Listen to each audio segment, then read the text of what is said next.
এই দেশেরই অসংখ্য আলেম আছেন জি, যারা জামাত ইসলামকে হাত থেকে ইসলামকে রক্ষা করবার কথা বলে। তো আমার মতন একটা ছোট্ট প্রশ্ন যদি করে রাখি, যে বাংলাদেশের রাজনীতিতে ধর্মের ব্যবহার তো মোটামুটি ভাবে সবাই করে, মোটামুটি না মানে মানে অ্যাবসলিউটলি ধর্মরে ব্যবহার করেই বাংলাদেশের রাজনীতিটা চলে একদম। এবং যারাই করে সেটার বিরুদ্ধে আমরা, কারণ আর কিন্তু জামাত ইসলামী নামটা কি করেছে, ইসলামকে কিভাবে ব্যবহার করে, এই তিনটা। আর আরেকটা অভিযোগ আমি করেছি, 3 নাম্বারটা হচ্ছে যে তারা নির্বাচনটাকে পিছিয়ে দেবার চেষ্টা করছে। আচ্ছা, এখন আমি আপনাকে একটা একটা করে উত্তর দিচ্ছি। হ্যাঁ, এবং আমাকে বলেছে আমি মিথ্যাচার করেছি। এই যে তারা মিথ্যাচার করেছে তার প্রমাণ কি কি হিসাবে তারা বলেছে যে তারা ধর্মকে নির্বাচনের ক্ষেত্রে ব্যবহার করছে না। অথচ আপনি যদি সোশ্যাল মিডিয়া দেখেন, আমাদের যে রিপোর্টস আছে, হ্যাঁ, সেগুলিতে বিভিন্ন জায়গায় তারা বলে বেড়াচ্ছে যে বেহেশত দোজখের সঙ্গে জামায়াতকে ভোট দেওয়ার সম্পর্ক আছে। এটা জামায়াতের যে এইখানে মজাটা হচ্ছে যে এই ক্ষেত্রে তারা আবার বলতেছে ওইটা তার নিজস্ব মত। আচ্ছা, এটা বলছি, আমি আসছি সেই জায়গায়, আরেকটা মোনাফেকি। হ্যাঁ, আচ্ছা আচ্ছা, এই জামায়াতের প্রার্থীরা, জামাতের প্রার্থীর পক্ষে যারা কাজ করছে, তাদের অনেকের বক্তব্য আপনি এখন সার্চ দিলে পাবেন। এআই দিয়ে কিছু কিছু হয়েছে, হ্যাঁ, সেগুলো সত্য, অনেকে বাড়িয়ে বলেছে, কিন্তু সত্য যেগুলো আছে পরীক্ষায় পাবেন। তার মধ্যে প্রতিদিন আপনি দেখতে পাবেন যে তারা তার এই ভোটটাকে বেশ ইসলামের সঙ্গে লাগিয়ে ফেলেছে। আপনি লক্ষ্য করুন, ঠিক এই কাজটাই পাকিস্তান আমলে মুসলিম লীগ এবং সামরিক শাসকরা বাংলাদেশের মানুষের যখন স্বায়ত্তশাসন আন্দোলন করত, তার অধিকারের জন্য আন্দোলন করত, সেইটাকেই তারা ইসলাম বিরোধী আন্দোলন হিসেবে, পাকিস্তান বিরোধী আন্দোলন মানে হচ্ছে ইসলাম বিরোধী আন্দোলন হিসেবে আমাদের এইখানকার আন্দোলন সংগ্রামকে দমন করবার চেষ্টা করেছে। এই কারণেই কিন্তু মানুষের যেমন একটা রাষ্ট্রের যখন বিরাট আপনার রাজনৈতিক ঐতিহাসিক অভিজ্ঞতার ভিত্তিতে যখন সংবিধান তৈরি করে, সেই সংবিধান সেগুলো আমাদের মতো করে হয় নাই, এবং যেভাবে হওয়া উচিত ছিল সেভাবে হয় নাই। সেটা আরেক বিতর্ক, আরেকদিন আমরা আগে করেওছি আমরা। কিন্তু এই পার্টিকুলার পার্টটা দেখুন, 23 বছর ধরে যখন একটা রাজনৈতিক গোষ্ঠী, একটা জনগোষ্ঠী দেখেছে যে ধর্মের নামে আমাদের গণতান্ত্রিক অধিকারকে তারা পাকিস্তানি শাসক শ্রেণী আপনার নষ্ট করতে চেয়েছে, সেই কারণেই সেকুলার রাজনীতির কথা বলা হচ্ছিল, যাতে আর কেউ ধর্মের নামে আপনার এই রাজনীতিটা করতে না পারে। তো এখন আপনি কথা ঠিক বলেছেন, প্রত্যেকেই, এই আওয়ামী লীগ বলুন, বিএনপি বলুন, হ্যাঁ, তারা প্রত্যেকেই ধর্মকে রাজনীতিতে ব্যবহার করেছে, কিন্তু সেইটা দিয়ে ধর্মের ক্ষতি হওয়া ছাড়া, হ্যাঁ, আপনার গণতান্ত্রিক রাজনীতির বিকাশের অন্তরায় হওয়া ছাড়া আর কোনো কাজ হয় নাই। দ্বিতীয়ত, জামাত যেটা করেছে, জামাতে ইসলাম এবং ইসলামকে তারা একাকার করে উপস্থাপন করছে, এইটা বাংলাদেশের গণতন্ত্রের বিকাশের জন্য এবং ইসলামের জন্য। ইসলাম তো আমি বলছি যে জালেমের বিরুদ্ধে, জুলুমের বিরুদ্ধে মজলুমের লড়াই হওয়ার কথা। আপনি বলুন, 1971 সালে এই দেশে যখন বাংলাদেশের স্বাধীনতা যুদ্ধ চলছে, এই জালেম কারা ছিল? পাকিস্তানিরা ছিল। সেই পাকিস্তানি শাসক সেনাবাহিনী ছিল। জামাত ইসলামী তাদের পক্ষে অবলম্বন করেছিল। এটা জালেমের পক্ষে দাঁড়ালো, নাকি জালেম যাদের উপর আপনার নিপীড়ন শুরু করলো, যেই নিরস্ত্র মানুষের উপর হত্যা, অগ্নিকাণ্ড, রেপ, সেই তাদের পক্ষে অবলম্বন করলো? তো এই কাজ করে তারা ইসলামের শক্তি নিজেকে কিভাবে নিজেদেরকে প্রচার করতে পারে, এবং সে ইসলামের পক্ষে যায় কি করে? কিংবা ধরুন, এই যে এখনো যে অভিযোগগুলি আপনি লক্ষ্য করুন, তো যে তারা তো মিথ্যাচার করে, এবং আপনি বলছেন যে তারা বলে যে ওইটা আমাদের তার ব্যক্তিগত মত। তো ব্যক্তিগত মত, এইটাই সংখ্যা যদি তার কর্মীদের অধিকাংশ হয়, তাহলে তো হয় ওই কর্মীরা জামাত ইসলাম করে না, অথবা তারা এদের প্রতিনিধি নন। সেটা পরিষ্কার করতে কাউকে তো বহিষ্কার করতে আমরা শুনি নাই, হ্যাঁ, কিংবা তাদের বিরুদ্ধে হ্যাঁ তো কোনো মামলা রুজু করবার কথা শুনি নাই, যে তাদের যে রাজনৈতিক মত সেইটা অন্য কথা বলে তাদেরকে কলঙ্কিত করছে সমাজে, তাদের বিরুদ্ধে ভুলভাবে উপস্থাপন করছে, এইটা তো ঘটে নাই। ফলে এই কেবলমাত্র আমাকে একটা গালি দিবার জন্যই তারা এই গালিটা দিচ্ছে। নির্বাচনের ব্যাপারটা আমি মনে করি এটা আমার কাছে তথ্য যেমন আছে, বিশ্লেষণও আছে। তারা একটা হাইপ তুলবার চেষ্টা করেছিল, যা জানোবা যে বা এখনো করছে, যে আওয়ামী লীগকে আপনারা দেখেছেন, বিএনপিকে আমরা দেখেছেন। আসলেই তো আওয়ামী লীগ এবং বিএনপি তো বাংলাদেশের মানুষের সঙ্গে অনেক ব্যাপারেই বিশ্বাসঘাতকতা করেছে। তারা নানান ভাবে এক ধরনের কথা দিয়েছে, নির্বাচনের ম্যানিফেস্টোতে গিয়ে কাজ করেছে অন্যরকম। এই অভিযোগ তো আমাদের প্রত্যেকেরই আছে। যে কোনো আপনার ইনফর্মড, চিন্তাশীল, ইতিহাসবোধ সম্পন্ন মানুষ এইটা বলবে। তো আমরা এইটার বিকল্প চাই। এই বিকল্প তো আমরা তাদের চাইতে পশ্চাৎপদ কোন শক্তির উত্থানকে চাই না। তারা বলছে তাদেরকে পরীক্ষা করতে হবে, তো তাদেরকে পরীক্ষা তো করা হয়েছে। তারা 1971 সালে সবচেয়ে ইতিহাসে বড় পরীক্ষা দিয়েছে। এই দেশের মানুষ যখন সবচেয়ে বিপদের মধ্যে ছিল, সেই বিপদের মধ্যে তারা বিপদাপন্ন মানুষের বিরুদ্ধে ছিল। সেই 71 সালে আবার আপনার এই মালেক মন্ত্রিসভায় তাদের মন্ত্রীও ছিল এই তৎকালীন পাকিস্তান। আমার একটা ছোট্ট প্রশ্ন আছে, তার আগে আমি একজন দর্শকের মতামত আপনাকে একটু পড়ে শোনাই, তাহলে আপনি বুঝতে পারবেন যে আমাদের দর্শকরা কি ধরনের মতামত করতেছেন। উনার নাম আমি পড়তে পারতেছি না, মানে মুশারিয়া 188, উনি বলতেছেন যে খালিদ ভাই অনেস্টির সাথে বলেন তো, আপনি কখনো আমার দেশ সংগ্রাম, ওয়ান, ইসলামী টিভি ইত্যাদি বন্ধ হওয়ার পর আপনি কোনো স্পেশাল টক শোর আয়োজন করেছিলেন কিনা, সেই সবের মন্ত্রীকে প্রশ্ন করেছিলেন কিনা, আপনি কি দ্বিচারী নন? ভাই আপনার জানার জন্য আমি বলতেছি যে আমি করছিলাম অসংখ্য টক শোতে, এগুলো নিয়ে আমি প্রশ্ন করছি। সেই সময় এটা 5টা করে টক শো করতাম দিনে, সপ্তাহে 5টা করে টক শো করতাম সপ্তাহে, এবং এডিটর স্পিক বলে অসংখ্য প্রশ্ন করেছি। এমনকি নুরুল কবির ভাই আমাদের সঙ্গে আসেন, নুরুল কবির ভাই আমাদের অনুষ্ঠানে এসেও এইগুলির কথা অসংখ্যবার বলছেন। আপনারা যদি দেখা থাকেন, দেখার যদি কোনো উপায় থাকে তাহলে দেখবেন। কিন্তু কবি আমার একটা প্রশ্ন আছে, আপনি আপনার উপরে যে সঙ্গে এই ভদ্রলোককে আমি আরেকটু মনে করে দিতে চাই, একটু যুক্ত করতে চাই। সেটা হচ্ছে জনারা বোধহয় ভুলে গেছেন, আমরা 1971 সালে যারা মানবতা বিরোধী অপরাধ করেছে তার বিচার চেয়েছে, এখনো চাই। একই সঙ্গে তাদের ভুলে যাওয়া উচিত না, তাদের ব্যাপারে আইনটা যাতে স্বচ্ছভাবে প্রয়োগ হয়, আইনের যাতে অপপ্রয়োগ না হয়, সেইটা বলতে গিয়ে আমাকে আদালতে যেতে হচ্ছে। আমার বিরুদ্ধে আদালত অপমাননার হচ্ছে অভিযোগ এসছে, আমাকে ভর্ৎসনা করা হয়েছে। কিন্তু তখনও কিন্তু তাদের ব্যাপারে বিচারটা যাতে অস্বচ্ছ না হয়, স্বচ্ছ এবং সঠিকভাবে হয়, তার জন্য কিন্তু যখন কেউ ছিল না, যখন বড় বড় এইখানে সমাবেশ হচ্ছে শাহবাগে, তখনও কিন্তু আমি আবার তাদের অধিকারের জন্য লড়াই করেছি। তাদের আরেকটা মুনাফিকি হচ্ছে, আমাদেরকে যেভাবে তারা চিত্রিত করতে চায়, আমরা তাদের অধিকার রাখবার জন্য, আমি তো এটা ব্যক্তিগতভাবে নেই না, আমি বলছি তারা তাদের রাজনীতি করুন, কিন্তু সেই রাজনীতির ভুল ভ্রান্তি এবং স্বার্থ বিরোধীরা কোথায় সেটা আমাদেরকে বলতে দিতে হবে। তারা যেভাবে করছে, তারা বাক স্বাধীনতা বলতে তাদের স্বাধীনতাকে বোঝায়, আমরা বাক স্বাধীনতা বলতে আমার রাজনৈতিক প্রতিপক্ষের বাক স্বাধীনতাকে বুঝি। আমার মনে আছে যে আমি একটু খালি আবার যুক্ত করি যে 2024 সালের যে নির্বাচন হলো, সেই নির্বাচনের সময় আমি বেশ কয়েকটা বড় বড় মানুষের সাথে ইন্টারভিউ করছিলাম, এর মধ্যে নুরুল কবির ভাইও একজন। আপনারা সেই ইন্টারভিউটা এখনো ডিজিটাল ফুটপ্রিন্টে তো সবকিছুই রয়ে যায়, ডয়েচে ওয়েলে থেকে সেই ইন্টারভিউ নেওয়াতে কবির ভাই কিন্তু এই জামাতে ইসলামের রাজনীতি করার অধিকার এবং অন্যান্য ডানপন্থী জায়গা থেকে রাজনীতি করার অধিকার সম্পর্কে সবচেয়ে সচকিত এবং উচ্চকিত ছিলেন আওয়ামী লীগের আমলে। এই 2024-এর ইলেকশনে আমার ঠিক ডেট মনে পড়তেছে না, এটা জানুয়ারির 2 বা 3 তারিখের মধ্যে হবে। আমি কবির ভাইকে ইন্টারভিউ করছিলাম। কিন্তু কবির ভাই, আমার একটা প্রশ্ন আছে আপনার বক্তব্যের ক্ষেত্রে। আপনি বলছেন আপনাকে যারা আক্রমণ করছে, যে প্রথম আলো ডেইলি স্টার, আপনি তাদেরকে বলছেন যে তারা শিবিরের লোক। আমার প্রশ্ন হচ্ছে, সেইটাও আপনি কোনো প্রেজুডিস থেকে বলতেছেন কিনা? আপনি যেহেতু এখন জামাত শিবিরের উপর ক্ষিপ্ত হয়ে আছেন, আপনার যাকে পছন্দ হচ্ছে না তাকেই আপনি শিবির বা বলতেছেন কিনা? আমাদের দর্শকরাও জানতে চাইতেছেন আপনি তাদেরকে চিনলেন কি করে যে তারা শিবিরের লোক? একদম ক্ষিপ্ত হয়ে, প্রথম কথা আমি ক্ষিপ্ত হয়ে নাই, একদম না।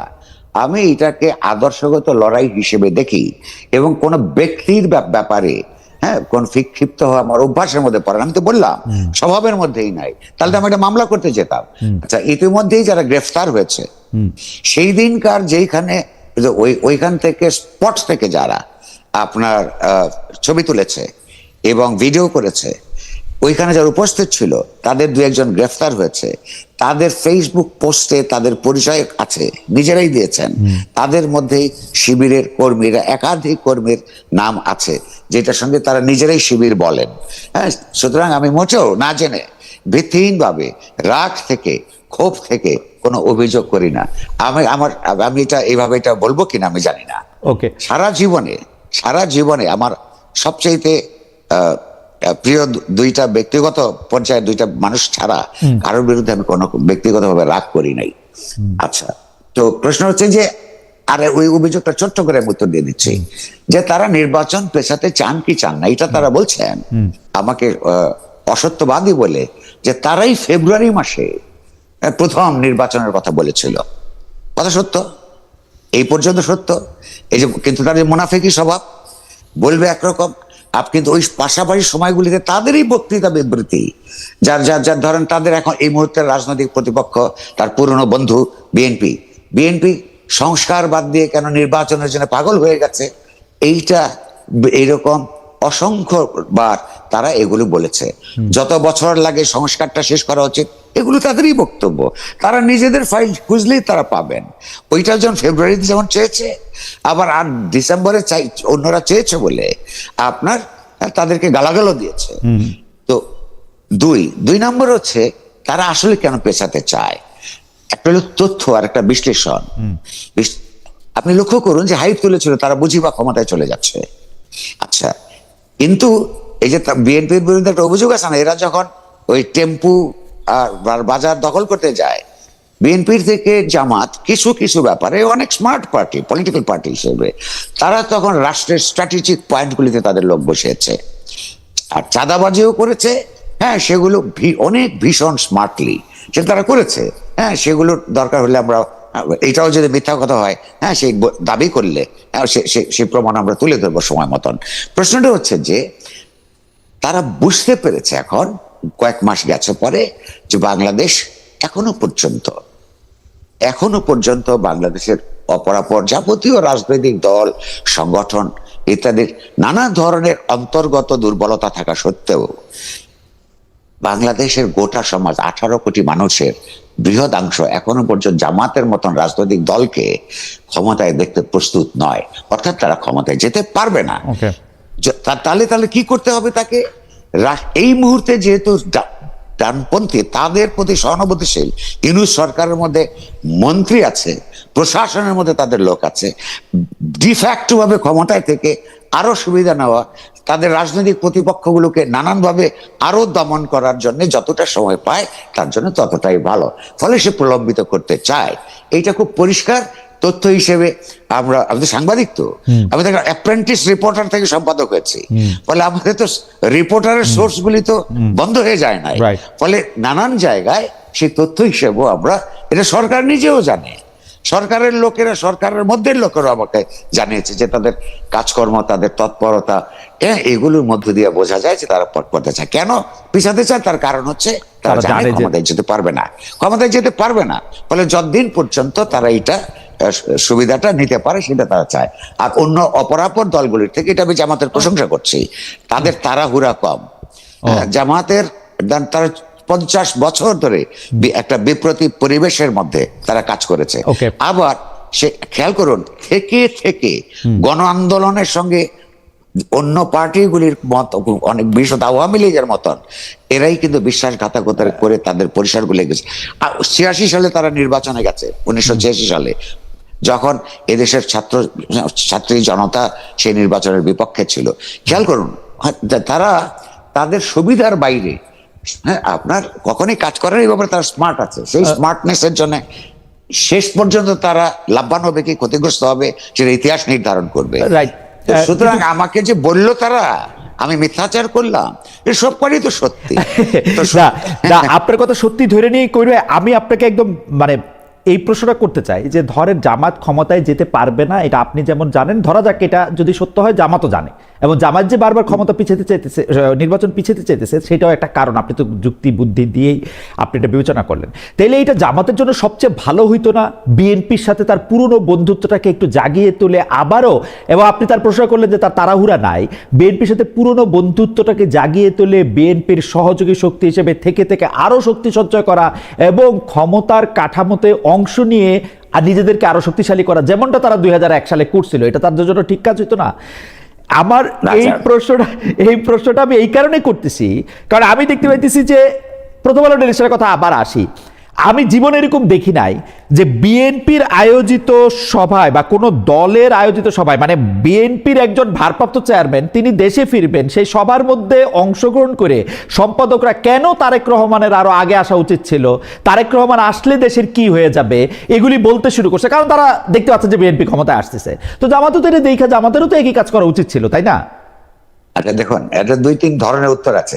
তবে একটা কথা বলে রাখি, আপনি কিন্তু গড়ে বলেছেন সম্পাদক ওখানে গেছে, আমি কিন্তু ওখানে যাই না। নাই। আমার সেটা প্রশ্ন আছে, লেজ আছে যে আপনি জান নাই কেন? হ্যাঁ। আপনাকে কি দাওয়াত দেয় নাই, নিমন্ত্রণ দেওয়া হয় নাই?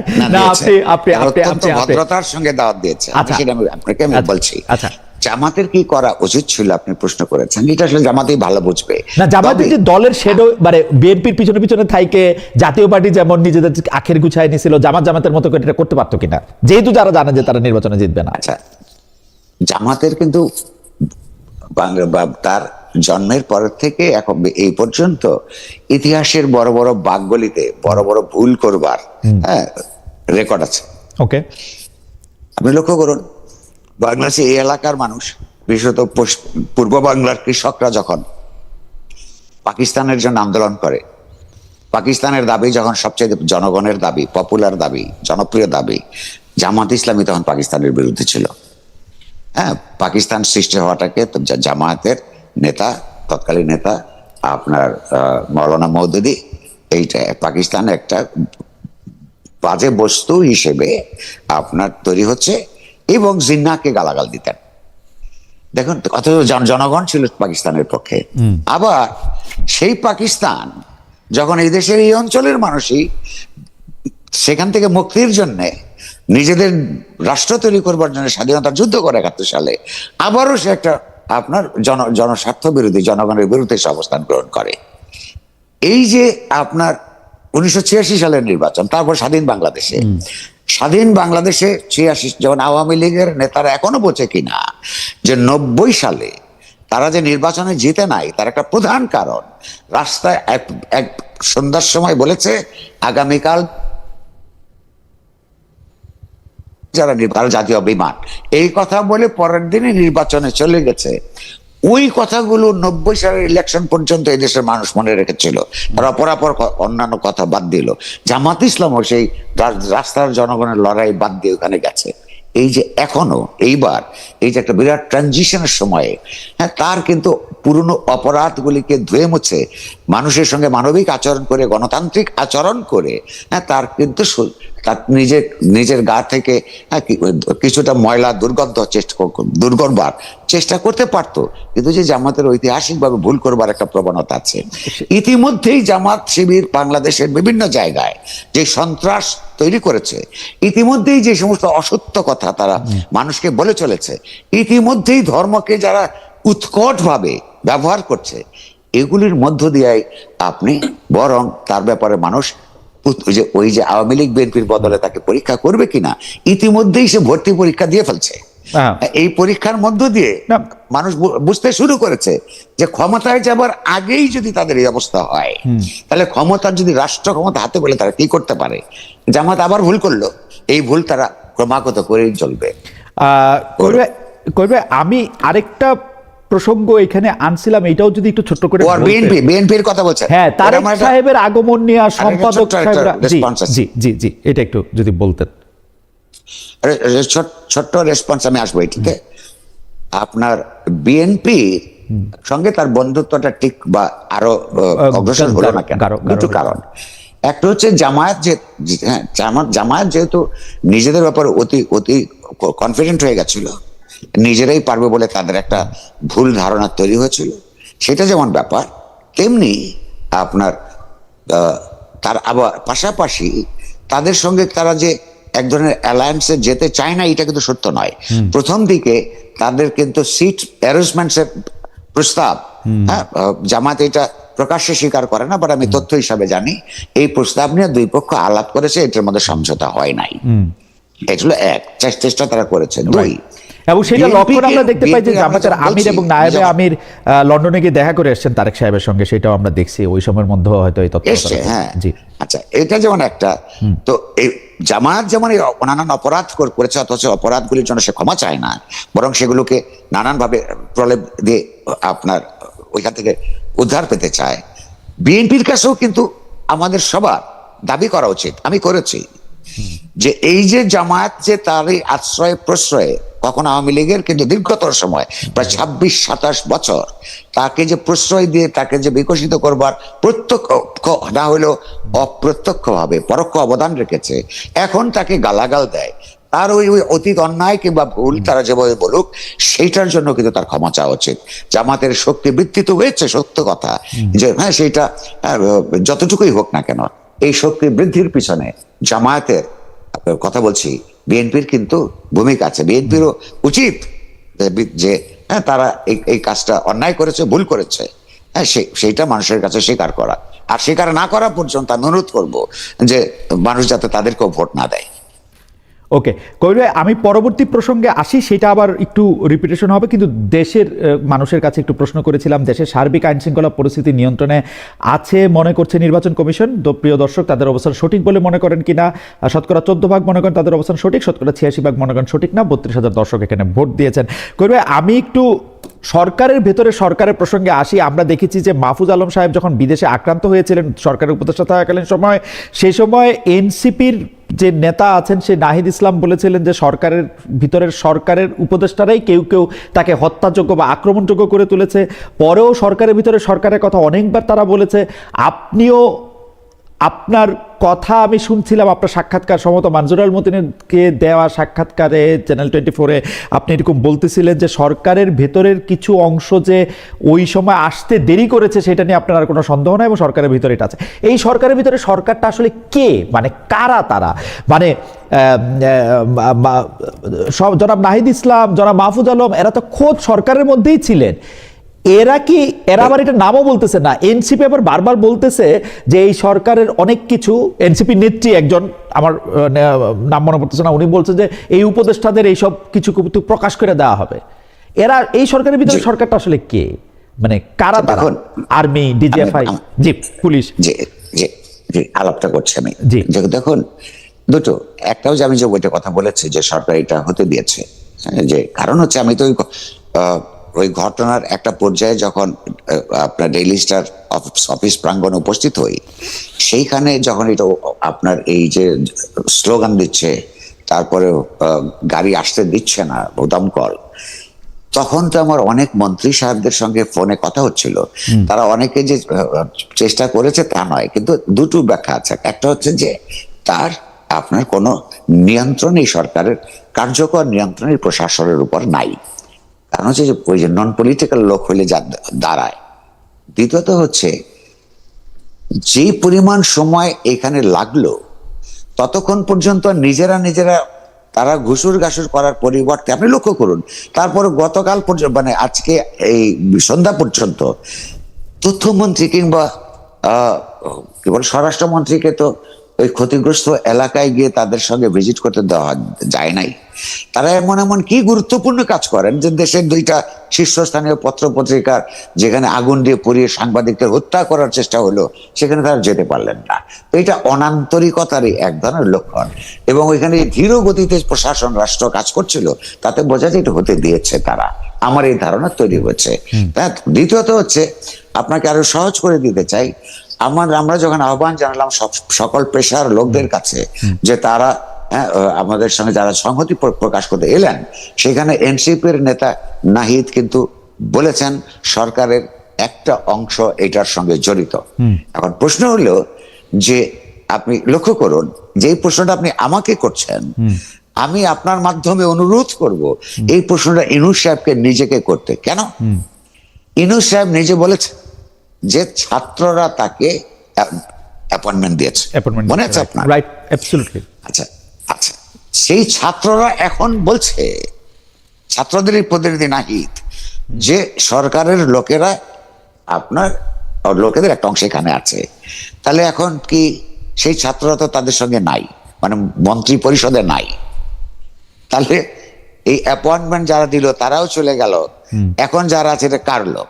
লক্ষ্য করুন, আপনার প্রশ্নের উত্তর হচ্ছে যতই উনি বলুন না কেন ছাত্ররা তাদেরকে, আর প্রথম কথা হলো ছাত্ররা তাদের নাম প্রস্তাব করেছেন, ছাত্ররা তাদেরকে তার ব্যাপারে ভীষণ ভাবে চেয়েছেন, এই ব্যাপারে সত্য, কারণ তারা না চাইলে উনি নিশ্চয়ই প্রধানমন্ত্রী হতেন না।